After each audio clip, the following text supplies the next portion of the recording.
ভাবুন, ঢাকার ব্যস্ত রাস্তায় প্রতিদিন ছুটছে লাখো মানুষ, দাঁড়িয়ে আছে হাজারো ভবন, কিন্তু হঠাৎ এক মুহূর্তে কেঁপে উঠল পুরো শহর। চোখের সামনে দুলছে বহুতল ভবন, আতঙ্কে ছুটছে সাধারণ মানুষ। চারপাশে ভয়, চিৎকার আর অনিশ্চয়তার মুহূর্ত। আপনি কি ভাবছেন এটি কোনো সিনেমার দৃশ্য?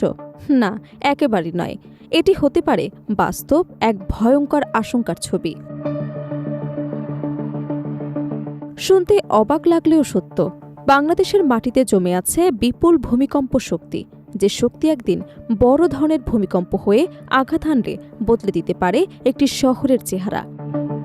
তাহলে প্রশ্ন হল, সেই দিনের জন্য আমরা কতটা প্রস্তুত? সাম্প্রতিক সময়ের একের পর এক ছোট এবং মাঝারি মাত্রার ভূমিকম্প যেন সেই সতর্কবার্তাই দিয়ে যাচ্ছে। গতকাল রাতেও ভূমিকম্পে কেঁপে ওঠে রাজধানী ঢাকাসহ দেশের বিভিন্ন এলাকা। রিক্টার স্কেলে যার মাত্রা ছিল 4.4। উৎপত্তিস্থল নরসিংদী এলাকায় হওয়াতে ঢাকাতেও কম্পন বেশ ভালোভাবেই অনুভূত হয়। মুহূর্তেই মানুষের মধ্যে ছড়িয়ে পড়ে আতঙ্ক। অনেকে নিরাপত্তার জন্য ঘর ছেড়ে বাইরে বেরিয়ে আসেন।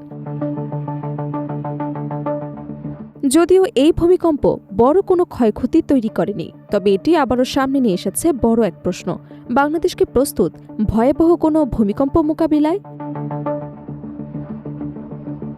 বিশেষজ্ঞরা বলছেন, বাংলাদেশের ভৌগোলিক অবস্থানই দেশটিকে ভূমিকম্প ঝুঁকির মধ্যে ফেলেছে। দেশের অভ্যন্তরে থাকা কয়েকটি টেকটনিক প্লেটের সংযোগস্থলে দীর্ঘদিন ধরে জমা হচ্ছে বিপুল চাপ। এই জমে থাকা শক্তি যদি একসঙ্গে মুক্তি পায়, তাহলে ভয়াবহ পরিস্থিতির সৃষ্টি হতে পারে। গবেষকদের মতে, দেশের নিচে থাকা টেকটনিক প্লেটের কিছু অংশকে লকড জোন হিসেবে বিবেচনা করা হয়। এসব এলাকায় দীর্ঘদিন ধরে আটকে থাকা শক্তি বড় ধরনের ভূমিকম্পের কারণ হতে পারে। বিশেষজ্ঞদের আশঙ্কা, কোনো কোনো পরিস্থিতিতে এই অঞ্চলে 8 থেকে 9 মাত্রার ভূমিকম্পের মতো শক্তিশালীও তৈরি হতে পারে। সবচেয়ে বড় ঝুঁকিতে রয়েছে রাজধানী ঢাকা, কারণ একটি ঘনবসতিপূর্ণ শহর হিসেবে ঢাকার বাস্তবতা অনেক বেশি জটিল। অপরিকল্পিত নগরায়ন, ঝুঁকিপূর্ণ ভবন এবং সংকীর্ণ রাস্তার কারণে বড় ভূমিকম্প হলে ক্ষয়ক্ষতির মাত্রা ভয়াবহ হতে পারে।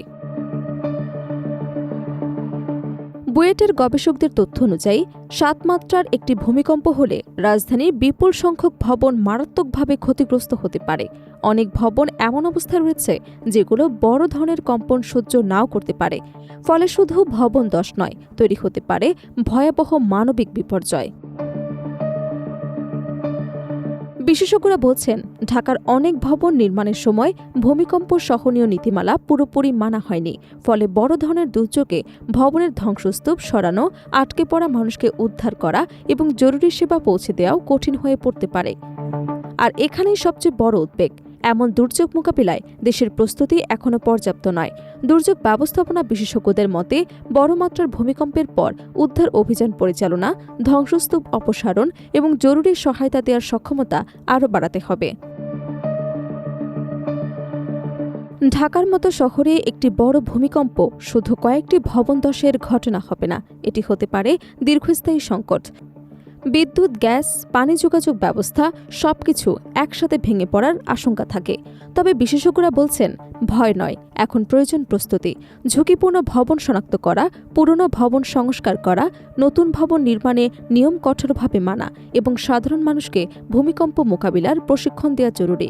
কারণ প্রকৃতির শক্তিকে থামানো সম্ভব নয়, কিন্তু ক্ষয়ক্ষতি কমানো সম্ভব।